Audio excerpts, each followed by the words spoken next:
Hi, Jeff here, and this is our first Q&A for the 2021 PDC. And it's rainy season where we are. We're in sunlight right now, but there's cloud coming over and rain and then little pockets of sun, so we're not taking a risk. We're going to do it kind of just under cover. You get to see a bit of the outside, but I'm in the shelter, so don't be surprised if the sun goes in and out behind us, because we're in full rainy season right now. So let's go. Our first one is from BB Sage.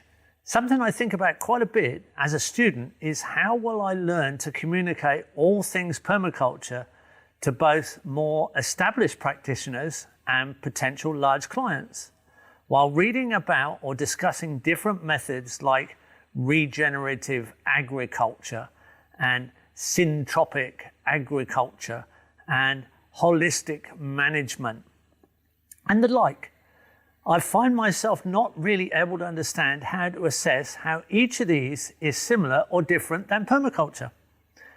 How to determine when a particular method will be better or worse for a specific circumstance, or when one method or another would be a good or bad partnership with permaculture practices.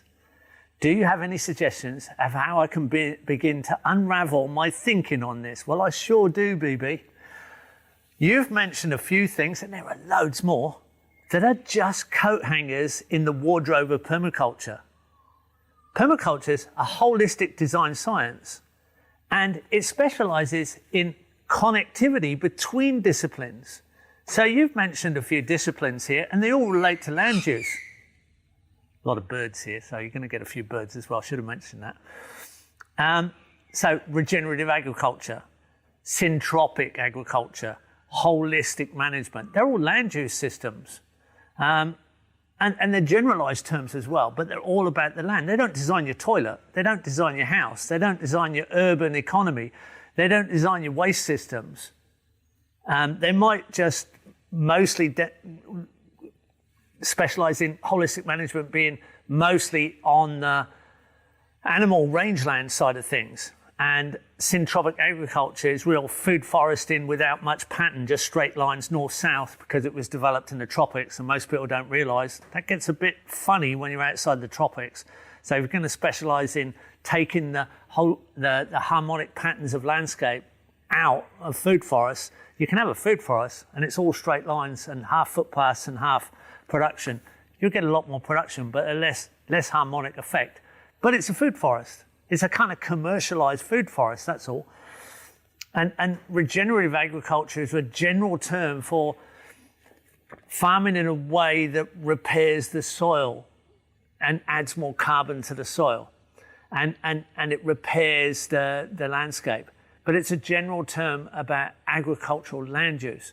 It doesn't cover how we decide which renewable energy is best, or what's the best house design for a particular climate, or how our water systems might work together to give us an integrated combination of things between aquatic systems, land-based systems, food forest systems, grazing systems, forestry systems, and even managing wilderness. So regenerative agriculture is pretty broad. Syntropic agriculture is kind of specifically food foresting without anything but straight line patterns and a lot of footpaths. Holistic management is a kind of holistic way of looking at that, how we manage a farm, but mostly land use. It's like biodynamics. How does biodynamics fit into permaculture? Hey, it's a coat hanger in our wardrobe. What about organic farming? That's a very broad term. Or organic gardening. Do they fit into permaculture? Yeah, they're one of our coat hangers. Now, when you have a wardrobe, well, let's wait. You don't have to have a wardrobe. You could hang all your clothes on a piece of string across the room. If that string breaks, all your clothes fall on the ground in a mess. So why you have a wardrobe is you have different types of clothes. We all have different types of clothes. You might have a nice working coat. That might be your organic gardening coat. And then you might have a very special suit or smart clothes you wear at certain times, or particular types of dress. And you organize them with your wardrobe. Wardrobes are organizing processes. It's a system of organizing your clothes. You actually have a shelf at the top for your hats and and maybe a drawer at the bottom for your socks and your underwear. And they're all in organized compartments, and you can easily get dressed. Now, also, most wardrobes, either on the inside of the door or the outside of the door, have a mirror, and it's a long mirror usually, so you can see what you look like when you're dressed up. Do the colors match? Does everything look okay? Do I look smart? Is this how I want to look? Is that the way I want to present? That's exactly how you can think about permaculture. How do you know if it is something you want to put on a coat hanger, to put in the permaculture wardrobe? Well, we're based in ethics. We begin with ethics. We're an ethical design science. So it's got to be something that has an ethical foundation. It can't be an unethical process. We can't partner with that. We can't hang that coat in our wardrobe. That's how it goes. So we're on a working farm demonstration site system here, and there's a tractor running, hauling some bamboo up. I know what they're doing on the other side of this room. And they're bringing some bamboo up to make some raised gardens for the vegetable garden, because everything's a bit wet. We've got a really wet season this year. So, BB, I hope that helps you think about what we're doing. You know, we may have come up with new systems.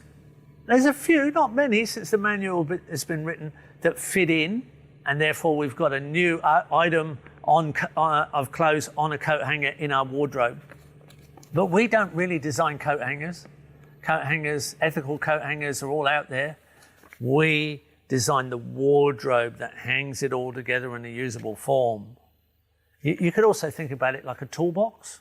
You see a good mechanic's toolbox, they open up a toolbox and all the screwdrivers, their adjustable spanners, their socket sets, their open-ended spanners, their ring spanners, they're all in different compartments, so they're easy to use and easy to restack. So it's an assembly system of design, ethical design science. And it's a connecting system between disciplines.